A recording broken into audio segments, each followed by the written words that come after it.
तेलंगाना के प्याज के किसान अब अपनी मेहनत से उगाई गई फसल को खेतों में सड़ते हुए देख रहे हैं, क्योंकि कीमतों में शदीद कमी वाक़ई हो गई है।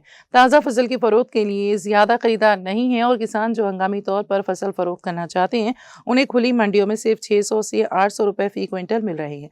इसके बावजूद रिटेलर्स वही प्याज सारिफिन को 20 से 25 रुपये फ़ी किलो में फरोख्त कर रहे हैं। किसान जो फसल में भारी सरमायाकारी कर चुके हैं, अब सिर्फ बढ़ते हुए कर्जों के बोझ के साथ रह रहे हैं। ये बहरान मुल्क गिर है और तेलंगाना के छोटे किसान भी इससे मुस्तशना नहीं है।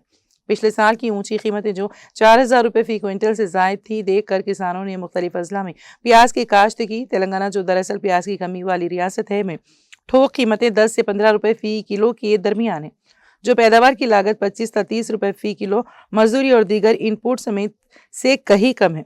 हालिया मंडी की कीमतें इंतहाई मायूस कुन है। 17 अक्टूबर को बोयनपल्ली मंडी में औसतन 14 रुपये फी किलो, 1400 और 1100 रुपये फी क्विंटल, जबकि 15 अक्टूबर को गुड्डी मलकापुर में 11 रुपये फी किलो दर्ज की गई। जोगलांबा गदवाल के आलमपुर और आसपास के इलाके प्याज की पैदावार के मराकज समझे जाते हैं। प्याज के लिए कोई MSP फराहम नहीं की जाती, जिससे किसान दरमियानी लोगों के रहम व करम पर छोड़ दिए गए हैं।